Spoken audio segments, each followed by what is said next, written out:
If you're a fan of Playboy magazine, for the articles, of course, you may have our next guest to thank. Former Playboy chairman and CEO Christie Hefner, widely credited for turning around her father's business, Hugh Hefner's, of course. Christie left the company earlier this year. She is now director of the liberal think tank Center for American Progress, but she is joining us right now from our bureau in Chicago. Christie, so good to have you with us on the program. We know you stepped down from Playboy, but I'm wondering what you think the best choice for the company is for the future. I mean, some are suggesting a sale to Iconics. Some say Playboy's brand would really fit in well with what they have. Candies, London Fog, Danskin, you know the rest. Is that the right move for the company?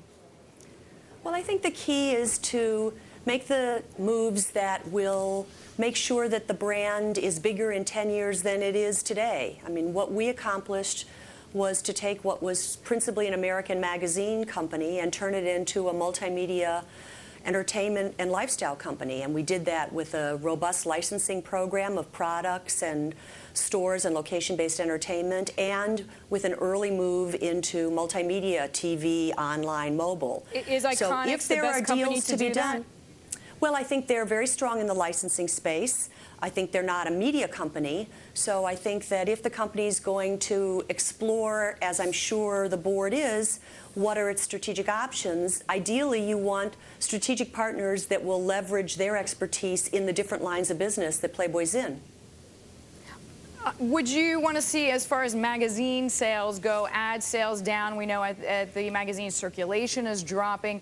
In general, do you feel like the magazine industry is dying? I mean, is there any way that the industry overall can evolve? I do think so. I mean, I think it's fair to say that there will be fewer magazines in 10 years, and they'll probably be smaller in circulation than what we saw 10 years ago. Having said that, I think that the role of great magazines, particularly entertainment magazines, whether that's, Vanity Fair or Playboy, is not going to go away and is different than the way people access information or entertainment on the web. And in fact, for the best magazines, they will pursue a strategy that extends their brand and content across platforms and integrates their organizations to do that, which we did at Playboy before I left. In other words, one content creating organization, one ad sales organization. I was with a group of newspaper publishers, and the Cox people have done that across both print and TV. Again, one content organization, one marketing organization. What do you think about paying online, Christie, for content? I mean, Rupert Murdoch sort of bringing the Journal, asking people, making people pay for the content. Is that the right move even for a magazine? I do believe it's a mix of free and premium. So I think that an ad-supported free site should be a part of an online strategy, but that the ability to create content that people will pay for, whether it's more local content or deeper content in terms of archival, has got to be a part of the mix, or I think we're going to have a difficult time supporting journalism. But Christie, how do you get people to pay for it? Everybody seems to be so willing and so ready to find free alternatives on the internet. What is the allure that is going to draw people in who are willing to pay money?